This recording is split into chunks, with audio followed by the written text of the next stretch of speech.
Good evening, everyone, and thank you so much for joining us this evening. On behalf of the Absalom Jones Episcopal Center for Racial Healing, where Dr. Catherine Meeks is our Executive Director, we welcome you to an incredible evening, having a conversation about Ida B. Wells and other Black suffragists, their fight for inclusion and recognition. And if you all have any issues with the technology, please let me know. My name is Dominique. I'm the Program Manager for the Center for Racial Healing. And if you look, of course, to the bottom of your screen, you will see all of you have already found it if you let us know where you're from. And you can find my name, Dominique, and let me know if you have any questions. We hope that you will enjoy this evening and be very inspired to go out in the world and contribute towards this wonderful change that these are historic times that we're living in. Welcome, Leslie. Thank you for joining us. And without further ado, you all, I introduce to you the Executive Director for the Center for Racial Healing, Dr. Catherine Meeks. And hello, everybody, and thank you for joining us. And of course, we here at the Absalom Jones Center in Atlanta are incredibly thrilled to have Ms. Michelle Duster back with us again. We're going to see how many times we can do this. Maybe we can kidnap her for the long run. So I want to read a bit about her and to get us started. Michelle Duster is an author, professor, public historian, and champion of racial and gender equity. She has written, edited, or contributed to 16 books. She co-wrote the popular children's history book, Tate and His Historic Dream, co-edited Impact, Personal Portraits of Activism Shifts, an anthology of women's growth through change, and Michelle Obama's impact on African-American women and girls, and edited 2 books that include the writings of her paternal great-grandmother, Ida B. Wells. She has written articles for Time, Essence, Huffington Post, Teen Vogue, and the North Star. She has appeared on MSNBC, CNN, WTW, CBS, and CW, as well as numerous radio shows. Her advocacy has led to street names, monuments, historical markers, and other public history projects that highlight women and African Americans, including Wells. Her book, Ida B. the Queen, The Extraordinary Life and Legacy of Ida B. Wells, and I want to say parenthetically that it's a marvelous book and I recommend it highly. And if you don't have it already, you should make it your business to go and get it. Was published in January of 2021. And she has 2 children's books that will be published this year. And in addition to all of this and so much more, that if we spent the time talking about all of it, she wouldn't have time to talk. So I will stop there. But I want to say yesterday she was at the White House for the signing of the Anti-Lynching Bill that we have been trying for the last over 100 years to get signed into law. And so we thought that event was worthy enough for us to just take a minute to see it. It's like just a short clip here that we want to show you. And then after that, Ms. Duster has the stage. So Dominique.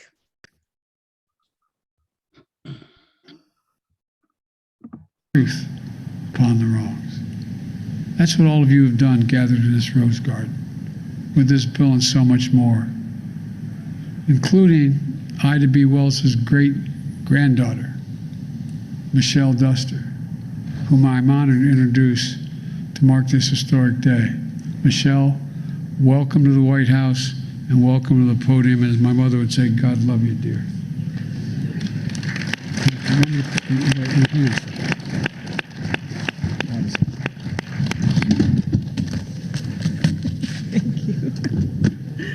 All right. I didn't see that. I'm sorry. I'm going to just take a moment to take in this because it has been a very long time. And thank you, President Biden, for that introduction and for your leadership in signing this bill into law. My brother Dan and I are honored to be here and represent our great-grandmother, Ida B. Wells Barnett, who once said, "Our country's national crime is lynching."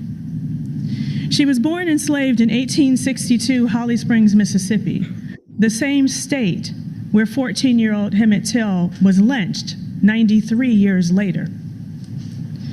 She became one of the first investigative and most prominent journalists and civil rights activists of her time. She carefully chronicled names, dates, locations, and excuses used to justify lynchings. She wrote articles and pamphlets and gave speeches about the atrocities. And it was personal to her because 3 of her enterprising friends, Thomas Moss, Will Stewart, and Calvin McDowell, who co-owned a grocery store in Memphis, were lynched in 1892. She knew these upstanding men who were leaders in the community. They were guilty of no crime. Through her writing and speaking, she exposed uncomfortable truths that upset the status quo. Truths that lynching was being used as an excuse to terrorize the Black community in order to maintain a social and economic hierarchy based on race. And for that, her life was threatened, her printing press was destroyed, and she was exiled from the South. Despite losing everything, she continued to speak out across this country and Great Britain about the violence and terror of lynching. She eventually settled in Chicago, where I was born, and where Emmett Till was born. And in 1898, in response to the lynching of Postmaster Fraser Baker in Lake City, South Carolina, she visited President William S. McKinley right here in Washington to urge him to make lynching a federal crime. Since my great-grandmother's visit to the White House 124 years ago, there have been over 200 attempts to get legislation enacted. And 17 years ago, in 2005, my brother Dan spoke at the Senate press conference where they issued an apology for not passing the legislation. But we finally stand here today, generations later, to witness this historic moment of President Biden signing the Emmett Till Antilynching Bill into law.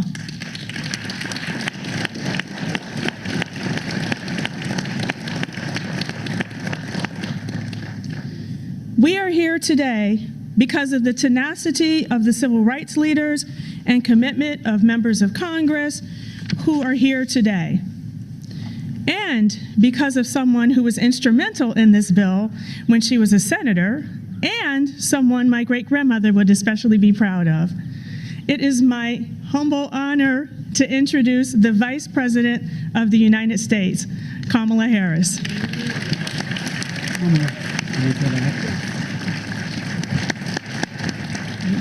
Good job.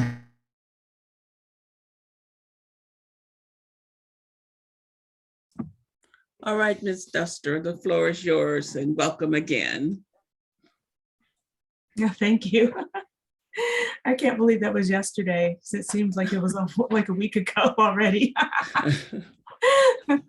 Yeah, so we'll be talking about the suffrage movement today and the extraordinarily long efforts that it took for women to get the right to vote, and specifically for African-American women, it was even a bigger struggle. But that's important, and it I would say it ties in to the anti-lynching bill in a way, because this is a bill that has to be passed by politicians, and politicians are elected. And so if you can't vote, then you can't have a say in who your representatives are and what who makes the laws. And so that, hopefully, can segue into what, the struggle for the right to vote, so that we can have impact and say in who represents us in the law, and hopefully vote for people who will enact laws that have meaning to our communities. So I'm going to share screen.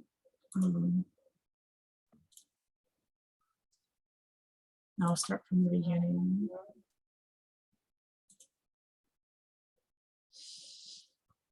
Okay, so I'm going to be talking about African-American suffragists, and I would argue the continued fight for inclusion. It didn't end in 1920 for most of us. So my great-grandmother, as you've seen, she was an educator, she was a journalist, an anti-lynching crusader, a newspaper editor and owner, a civil rights activist, a co-founder of the NAACP and the National Association of Colored Women. She was involved in the suffrage movement. She was, I would argue, a community organizer, a social worker, and a fair housing advocate. So in her spare time, she also was a mother of 4 and a wife. And the way that I'm related to her is that of her 4 children, her youngest daughter was Elfrida Barnett. And Elfrida Barnett got married to a man named Benjamin Duster. And the 2 of them had 5 children. And their middle child was Donald Duster, who is my father. And so that's how I'm related to Ida B. Wells.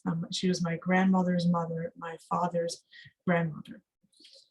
And I have 2 brothers, and Dan was with me yesterday. Dan is the one on the right in the picture.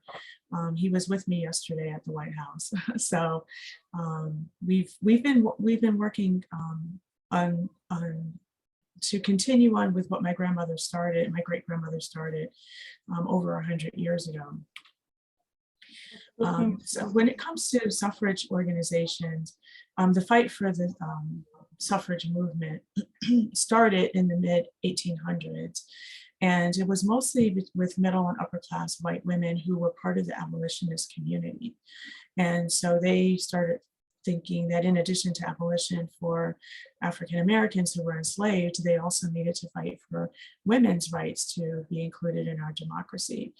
And so in 1848, Elizabeth Cady Stanton and Lucretia Mott hosted the first women's rights convention in Seneca Falls, New York.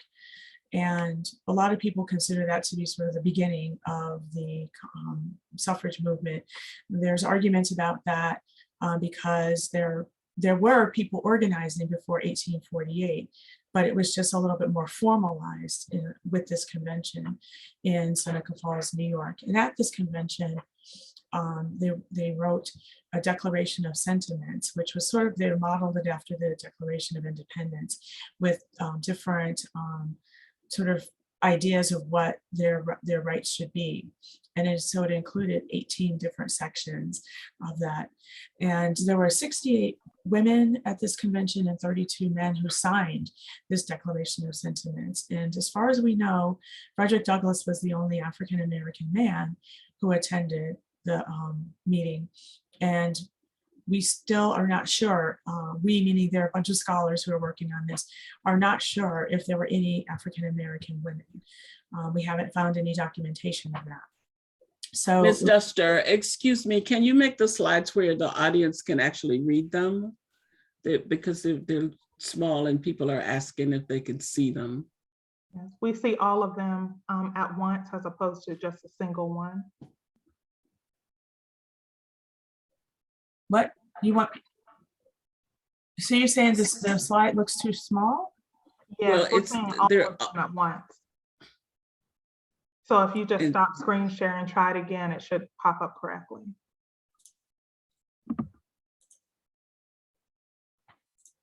Sorry to interrupt you, but Does that look better? yeah. Perfect. Yes. Thank you. Oh, okay. Interesting.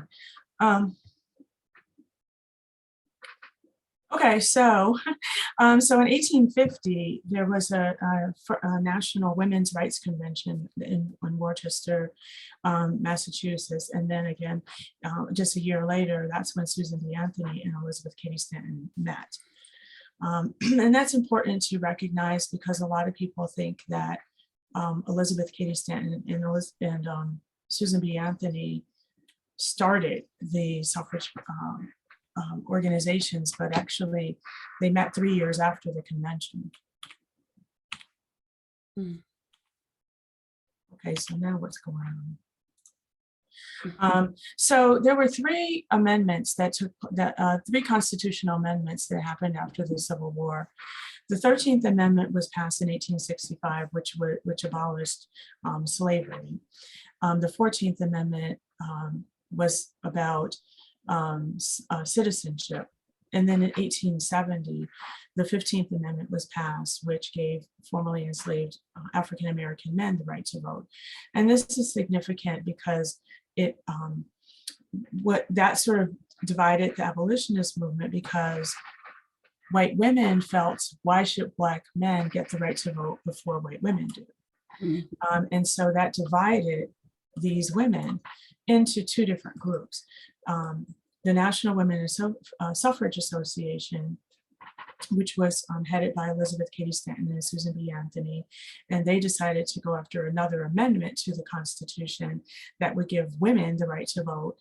And then the American Women's Suffrage Association, which was focused on Lucy Stone, Henry Blackwell, and Julia Ward Howe, they decided to take a state-by-state approach, because that's how things were going up until that point, that individual states were giving people the right to vote. And so that they decided to take that approach instead of the national approach. And so they worked separately for over 20 years until in 1890, they decided to merge again and form the National American Women Suffrage Association. But they also happened to exclude African-American women from their efforts. And moving on with still the white women, in 1913, they formed the Congressional Union, which was actually more of a militant segment of the National American Women Suffrage Association, because they wanted to start having more protest and sort of civil disobedience versus kind of going through the legal system. And then in 1916, they had the National Women's Party, which was formed by Alice Paul, who was a more proponent of the sort of protest route. And so when we're talking, so Black men got the right to vote in 1870, but there was backlash against that. And not everybody could participate, not because of the law, but because of sort of random obstacles that were put in their place, which included poll taxes, literacy tests about state constitutional knowledge, intimidation with violence, changing the hours and the locations of the polls, and grandfather clauses, which said that in order to have the right to vote, in order to register to have the right to vote, your grandfather needed to also have been able to vote, which was almost impossible for African-American men who had been enslaved, because nobody could vote. Nobody who was enslaved could vote. So these were ways to not use, say, race, but it effectively was very strategic in making it so that African-American men were excluded.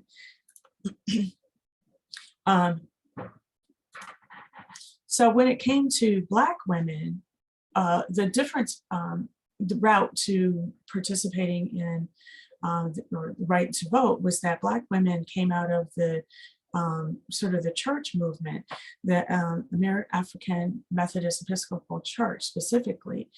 Black women were within the church structure fighting to have leadership positions within the church. And so they branched out from within the church to wanting to have rights within the society as a whole and have voting rights in the whole country. In 1892, the Colored Women's League was founded in Washington, D.C. With President Helen Cook. And then 1895, the National Federation of Afro-American Women was founded in Boston. With President Margaret Murray Washington, who also happened to be Booker T. Washington's wife. And then in 1896, there were several hundred, well, there were over 100 women's clubs that were predominantly Black that decided to merge into a national organization to form the National Association of Colored Women. And so you could see it was almost like parallel kind of way of fighting for rights, but separate.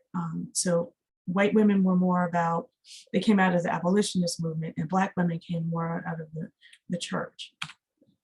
So this is a short list of Black suffragists, and I just put this together so people can see names of these women, because most people have only heard of one or two names of Black women who were involved in the suffrage movement. This is a very short list of the women who were involved. So you might recognize some of these names: Ida B. Wells, Mary Church Terrell, Harriet Tubman, Fanny Barrier Williams, and on, Mary Ann Shadd Cary, and Sojourner Truth. One thing, just a short story, when the National Association of Colored Women's Clubs was formed in 1896, my great-grandmother was one of the people who attended that meeting in Washington, D.C. to form that organization. And Harriet Tubman also was there. And my great-grandmother had her oldest son with her, who was nursing, and Harriet Tubman held him. So you had the oldest person at the convention holding the youngest person at the convention. And so there's a tie between our two families. And I've actually had the opportunity to meet one of the descendants of Harriet Tubman. So we just share that story of our ancestors being at that same meeting. Also, Mary Church Terrell was, in addition to a co-founder of the National Association of Colored Women's Clubs, she also was a founder of the NAACP, which my great-grandmother was as well. So these women worked together quite a bit, even in different organizations. This is a picture of some of the women. And again, I've put this together because I think it's important for people to see their faces, not just see their names, but see their faces and see how elegant they are, how beautiful they are, how, you know, they're fashionable. So this is just a few women that we all should know their names. Now, women, the way that women got the right to vote in this country first was state by state. And it was, you know, reminiscent of how in our time, there was the state by state when it came to same gender marriage, or the legalization of marijuana, which now is called cannabis, how it went state by state. And it was the same way when it came to the suffrage movement. And so you can see these Western states were a little more, they were earlier in giving women the right to vote. The first state was Wyoming in 1869, not that far after the Civil War. And then you could see the states that had none were mostly the former Confederacy. Illinois gave women the limited suffrage in 1913, and my great-grandmother was living in Chicago.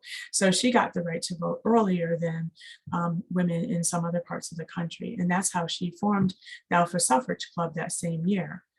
Also that same year, she marched in the suffrage parade in Washington, D.C., which was one of the largest parades ever in the history of our country at that time, especially for women. It was a novel idea to assemble almost 5,000 women to march the day before Woodrow Wilson's inauguration to urge him to pass legislation to have women right to vote. Now, this march was organized by Alice Paul and Lucy Barnes. And once these women descended into Washington, D.C., then a decision was made, or a request was made, to have the Black women march in the back of the parade. And the excuse that they used was that they didn't want to have the white women from the southern states be uncomfortable marching alongside Black women. And my great-grandmother had traveled to Washington, D.C. with an Illinois delegation, and she had worked with these women in Illinois, and she decided she wasn't going to comply with that request. And she inserted herself. As the parade progressed, she came out of the crowd and she inserted herself front and center of the Illinois delegation. So she desegregated the parade in an act of defiance. So that was like a really brief overview of the suffrage movement. We did, you know, the 19th Amendment was passed in 1920. And so 2 years ago, when it was the centennial of the 19th Amendment, people were celebrating this, you know, great historic achievement of 100 years. But in the telling of the suffrage movement, there was omission when it came to how the suffrage movement was segregated, and how within the telling of the history, Black women's contributions were mostly erased. One of the things that was erased, not only of Black women, but women of color, is that the Native American culture of the Seneca Nation specifically was not given the credit it was deserved, because Lucretia Mott, who attended that first declaration, the first conference in 1848, she was influenced by the Seneca Nation women, their culture that was a little bit more matriarchal, and it was more egalitarian when it came to gender. And so she got some of her ideas from their culture and brought it to the meeting for the convention. But those women from the Seneca Nation were not given credit for their influence. And then Elizabeth Cady Stanton and Susan B. Anthony decided to chronicle their journey when it came to their fight for the history of women's suffrage.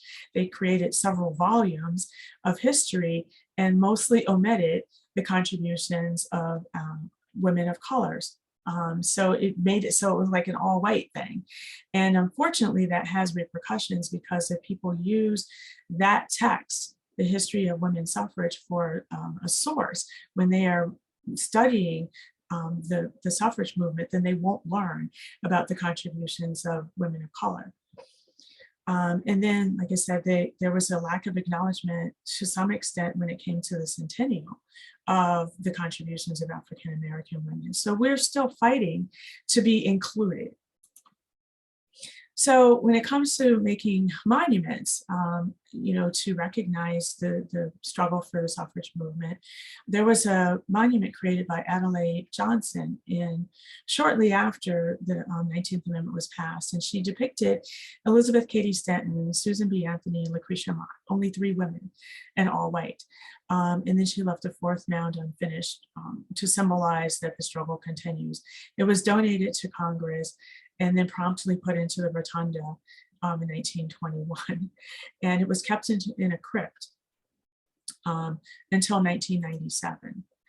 And this is what it looks like. So if you only saw this as a symbol in the celebration of the suffrage movement, you wouldn't think that there were any other women besides white women involved in the suffrage movement.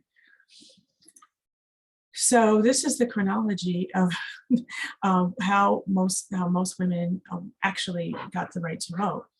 In 1920, it was predominantly white women, except for the few women of color who happened to live in states that gave women the right to vote with more equality. And then 1924 was when Native American technically got the right to vote as a result of the Indian Citizenship Act, which is ironic when you think about Native Americans were here before everybody else, but they weren't considered citizens until 1924. And then in 1943, you had the Chinese American women were able to get the vote because of the Magnuson Act. And then 1952, so we're talking 32 years after the passage of the 19th Amendment, the Japanese women were able to vote because of the McCarran-Walter Act. And then a whole 45 years later, African American women were able to vote as a result of the Voting Rights Act. So that history needs to be acknowledged, that everybody did not get the right to vote in 1920. So what happened between 1920 and 1965 for most African American women who were mostly living in southern states? There were poll taxes, there were literacy tests, there were tests about state constitutional knowledge, really random, minute kind of things that people were asked. And then there was intimidation with violence and limited hours for polls, constantly changing the time and the dates that people could register to vote.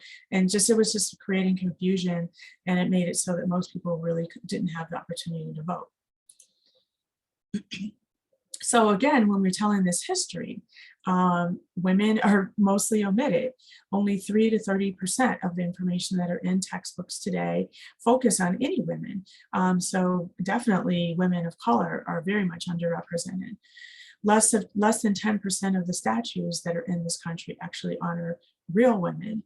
There are a lot that honor goddesses and abstract kind of people, or mythical,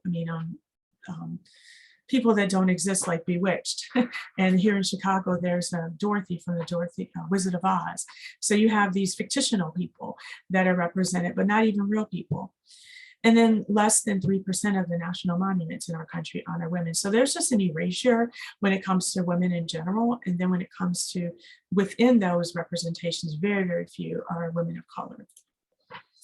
And so in an attempt to rectify this in time for the centennial of the 19th Amendment in 2020, there was a decision made to have a statue of real women put in Central Park. It was the first statue ever in Central Park to have real women.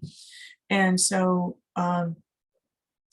again, the original idea for this statue was to have Elizabeth Cady Stanton and Susan B. Anthony as the pioneers or founders of the suffrage movement, which again was exclusive of any women of color or any acknowledgement that there were women of color involved in the movement. So this statue went through several different stages, but then what the final version is what you see here, which includes Sojourner Truth. And so we can talk about that more in the Q&A as far as the different stages of this statue. There's another artist who's based in Colorado who is creating a different idea for a suffrage monument that will have 6 women: Elizabeth Cady Stanton, her daughter Harriet Stanton Blanche, Susan B. Anthony, Sojourner Truth, Alice Paul, and Ida B. Wells. And so it's multiracial and it's multi-generational. And also it includes several names on the base. And this is a smaller version of the monument that has already been installed in Little Rock, Arkansas. And you can see here that there are a lot of different names that are incorporated into the base that kind of goes around in a circular way. So that's a way to include a lot more women in one statue.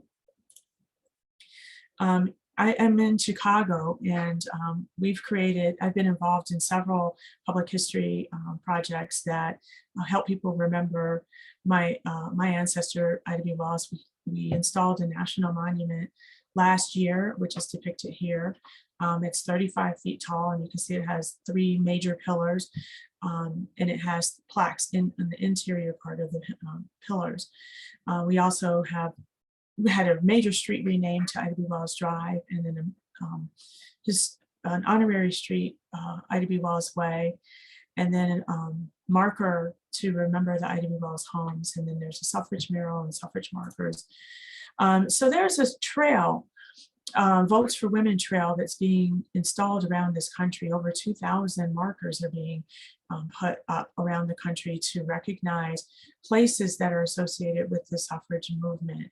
And in Chicago, there was a marker put up to recognize where the Alpha Suffrage Club met and was created. And so this was installed last year in October. It's part of the Pomeroy Foundation's initiative to have this Votes for Women trail. And so this will really help to tell the story more, because it's a national trail, and there is a website that has like little maps and all that kind of stuff, so that people can actually see and learn this history. Last year also, this was in a couple of weeks of each other, I was involved in having this mural created in Chicago to recognize local suffragists. And so we were trying to be as creative, as inclusive as possible. And 3 out of 10 of the women that are depicted on this mural are African American. And so 3 out of 10 is pretty good, 30%. And this mural is huge, and it's the first outdoor public artwork to suffragists in Chicago, and it's definitely the largest. And we think it's the largest in the country because it's 7 stories high and about 40 feet wide. It's very, very large. And if you're ever in Chicago, it's on Wabash, right near Harrison, 600 South. There was a second part to this mural, because the mural that you just saw was here, and the second part of it was supposed to go here, which was text-based, phrase that Kamala Harris said during her vice president debate, which was "I'm speaking." And we thought that that would be a good way to tie the past to the present, because 100 years ago in 1920, women gained the right to vote in most places as a result of all the suffragists who worked for that. And then Kamala Harris became vice president in 2020. And so we wanted to show that continuum of, she's standing on shoulders and women are still fighting to be heard, and they need to continue to say "I'm speaking." And we saw examples of that last week. And so there are some other monuments that are being installed. There's one in Rockford, Illinois. There's a Tennessee suffrage trail. The state of Tennessee is amazing when it comes to recognizing the suffragists in their state. There was a mosaic that was created and displayed in Washington, D.C. For a little while in the main train station. It was a gigantic picture of Ida B. Wells, but it was made up of smaller pictures of thousands of women who were involved in the suffrage movement. And then there's a Turning Point Suffrage Memorial in Fairfax, Virginia. So there are efforts now to be more inclusive and tell the whole story of how the suffrage movement took place and who was involved. The people that are included on this, what's he call it, Equality Trailblazers monument, which was just installed. Well, there was a dedication ceremony on Sunday, just a few days ago, and I was actually there in Memphis to participate in the ceremony. So there are 13 people included in that monument, and 5 of them are African American. So that's pretty good representation, and it's inclusive. And there's 1 man out of the 13 people that are included. And this is what it looks like. It's beautiful. If you ever get a chance to go to Memphis, it's on the property of the University of Memphis Law School, which is appropriate since this is about legal rights. And so each one of the people has a glass panel with a short bio, and then 6 of the people are represented on these busts. And this is the panel of Ida B. Wells, and this is just a sculpture. Alan McQuire was the sculptor for all of it, and he created the entire monument. It's just stunning. And then in Memphis also last year in 2021, there was a statue put in on Bill Street and 4th of Ida B. Wells, just by herself, of just a tribute to her. And my brothers, again, if you recognize them from the earlier picture, we were there for the unveiling of that. And then 2 days ago on Monday, there was a street renaming right there where the statue is to Ida B. Wells Street.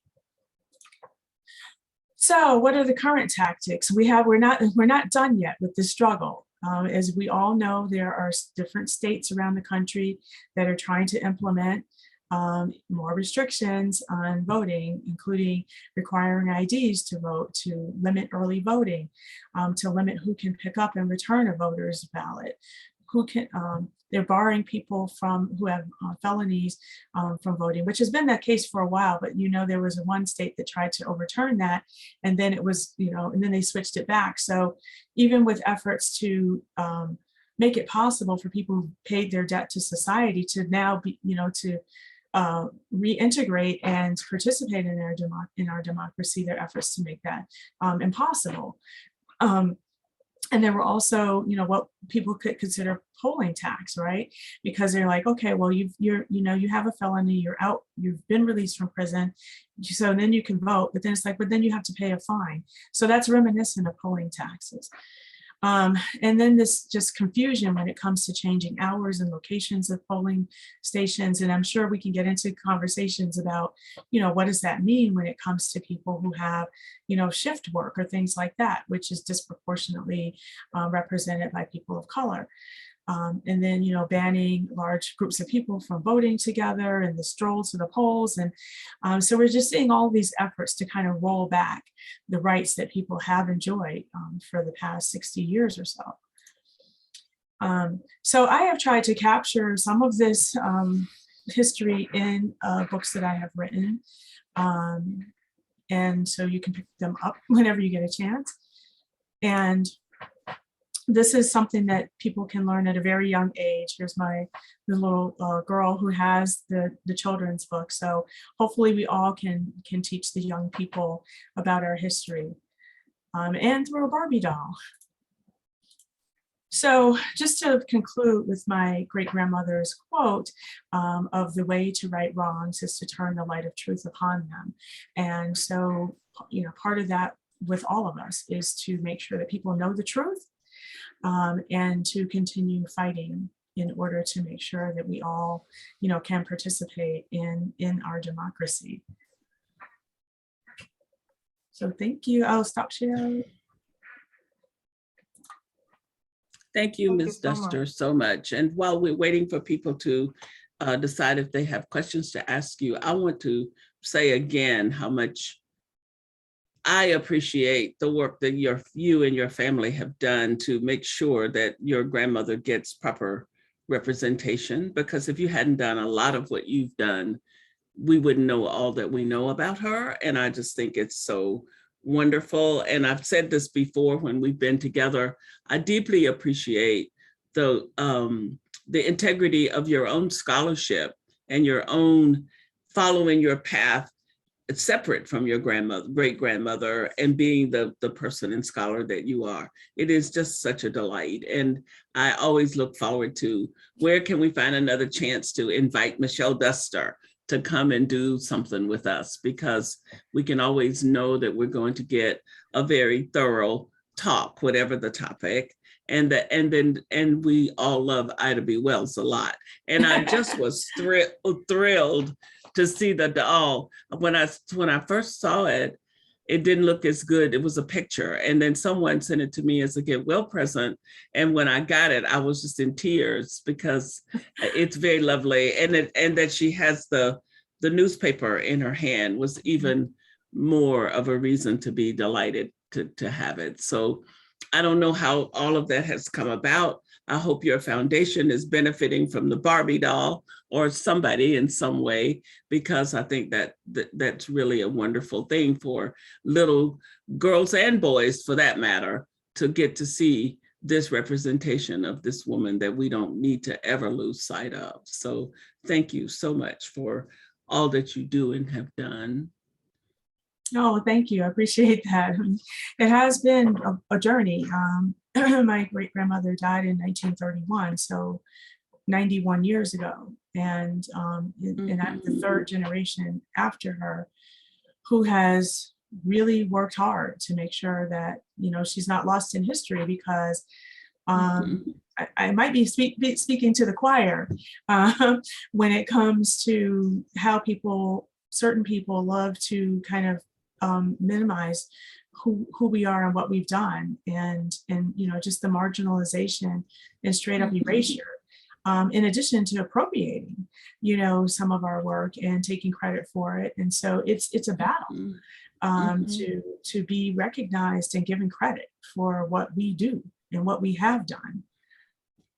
Absolutely. That whole issue of being made invisible, for instance, when those 3 white women were put in the statues, is as if these are the only people. And then you've got all these other women that were involved. And if you don't dig into the history and find that out, you would have no way to ever know, which is the intention anyway. And so that I wrote a piece not long ago called Invisibility Blues that picked up on a book from way back in the 70s, I think, with that same title.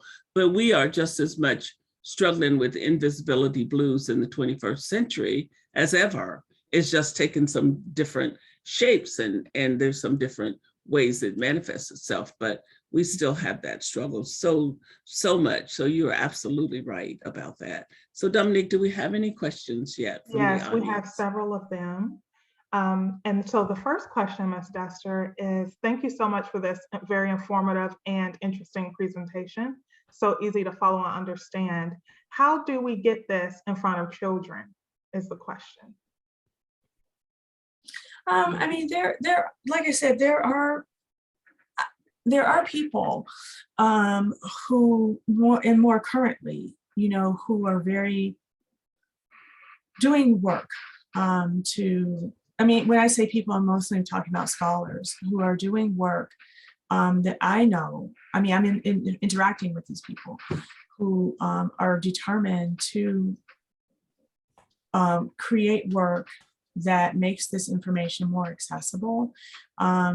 There's a woman named Yvette Dion who wrote a book. She's an African-American woman who wrote a book about the suffrage movement that's like is for young adult book. I can't remember the title of the book off the top of my head, but she wrote, I mean, it's even good for adults to read because it's an easy read, but she really goes through the history and the contributions of, and is very focused on African-American women in the suffrage movement. And there are other women of color who are writing more books about, you know, what Native American women and Hispanic, Latinx or Hispanic women, you know, and Asian women. And so, and like at the National Archives a couple of years ago, there was an exhibit on the suffrage movement, and they were very deliberate about being inclusive and truthful about how there were efforts to exclude women of color, and these are the women that they were trying to exclude, and showing, you know, the sort of unvarnished truth. And there's actually a book that goes along with that called Votes for Women, and that is available on Amazon and other places, I'm sure. But there are Lifting as We Climb. Yes, thank you. That's the name of the book by Yvette Dion. So, and I'm sure if you go on to look for that book, and you know how they're like, if you like this book, then you'll like that book. You know, so there are other books out there that are really, but they're very recent. I would say they're like in the last 3 to 4 years that these books are coming out. And then there's some, you know, there's some for little kids, you know, the little leaders and that kind of thing. So it's happening, but it's very late, you know, in the game, almost 100 years after after the 19th Amendment was passed. And so people are digging through the archives. Now, I'll tell you one thing that some people have told me who are doing this research, that the difference between finding the information about African-American women in the suffrage movement versus white women in the suffrage movement is that white women were focused on suffrage only. A lot of their suffrage clubs were focused on suffrage only. They were just laser beam focused on the vote. And they, you know, so if you looked at their minutes of their meetings and everything, that's what it was about. Black women's clubs, the social clubs that they had, were focused on, you know, getting clean water and housing and education and fair wages and voting. So you have to read through the minutes of all of their meetings in order to extract what they were doing regarding the right to vote. So it's a little more work, you know, to some extent, because Black women were dealing with so many issues, and one of them was voting. You know, so that's part of it. That it comes, you know, sort of a challenge when it comes to scholars. Thank you. And I know we'll probably only have time for another question or two, but the next question, Ms. Duster, is what has been your response to pushback on the inclusion of Black history in schools? What has been my experience? Wait, I'm sorry. It says, what has been your response to the pushback on the inclusion of Black history in schools, if any? My response, or I would just say like my thoughts about that is, I don't think that we should rely on the schools to do everything. I think that we as a people and we as a community need to think creatively on how we educate you know, people about our history. And that's part of the reason why I'm working a lot on public history, because when you have this information in public spaces, it becomes egalitarian, and you don't have to go through boards and all that in order for people to learn. I mean, it's on the street. It's a marker. It's a mural. It's a statue, and that has etchings and writing on it. And so, to me, that's a way to sort of democratize the information. And so, I just feel like we just need to be creative about it and kind of go around. Thank you. Great response. The next question is basically someone was saying that they are also in the early stages of sharing their family's history from generations ago about voting rights activism. And they were wondering, do you have any advice for them as they begin this journey? Wow. Well, obviously, the first thing would be to, interview people in your family. So, oral history. And then once you have as much information as you can from talking to your family members, and then if you can find, information on like voting, their voting registration, if they were involved in any kind of political organizations, or things like that. But I'm not sure, because I mean, every state is slightly different. Thank you. The next question is, could you speak a little bit about the the anti-lynching law that was passed? How does Southern horrors correspond to this moment, which I believe you spoke about? Anything? Right. Right. Well, my great grandmother got involved in the anti-lynching campaign. I mean, she started her anti-lynching campaign after 3 of her friends were killed, and she started writing about what was really going on regarding lynching. And as a result of her exposing truths that made some people feel uncomfortable and enraged, they decided to threaten her life and destroy her paper. And so that just made her more mad. And she just continued on and decided to tell the whole world, and, put her on a mission.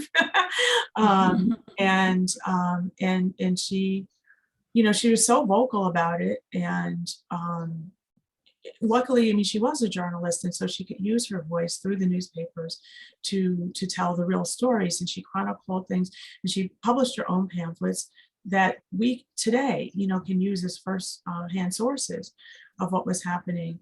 And so it's very significant to what happened yesterday, because it was just documented fact that lynching was being used as a form of domestic terrorism. It was not used as a form of punishment for a crime.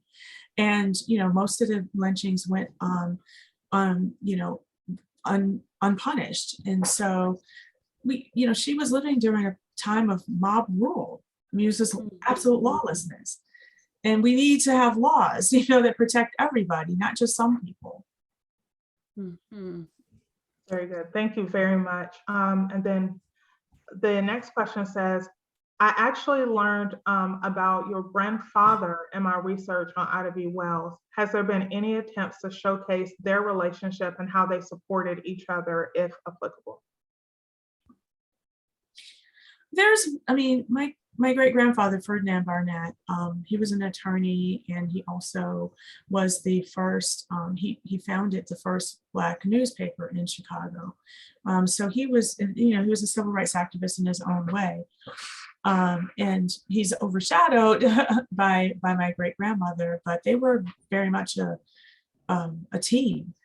And as far as I know, I would think I would know about it if there was anything written about their relationship, especially in a book. I mean, maybe people have written articles, but there's been an effort on our family's part also to have more information written and available about him.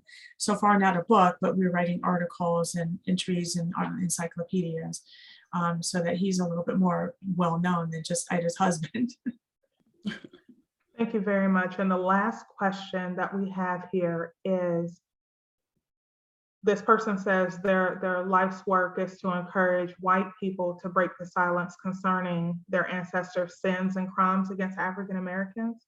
And they were just wondering, what are your thoughts about how this work might best be carried on, specifically so that white people will acknowledge? I think it's very important for white people to talk to white people about their community. I mean, people need to talk to their cousins, their sisters, their brothers, their mothers, fathers, uncles, neighbors, co-workers, because to me, I mean, this is not just about Black people educating Black people educating white people about racial injustice. White people need to educate each other, and because this is a national problem, and so I feel very strongly that white people need to get involved in this work. Thank you very much. And a question just came in. They wanted to know the very last quote that you shared. What is the source of that quote? The way to right wrongs is to turn the light of truth upon them. It was from 1892 when she was giving a speech in New York City. Awesome. Thank you very much, Ms. Duster. Mm-hmm. Dr. Meeks. So, and I want to thank everybody who has taken some time to come and join us tonight.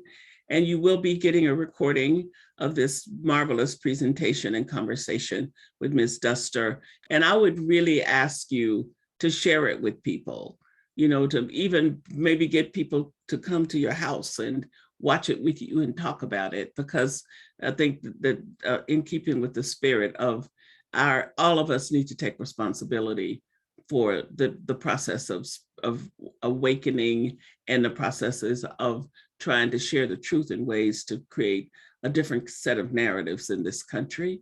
So if you can do that, I mean, you could do that pretty easily, actually. So, and I tell you that you will love Ida B.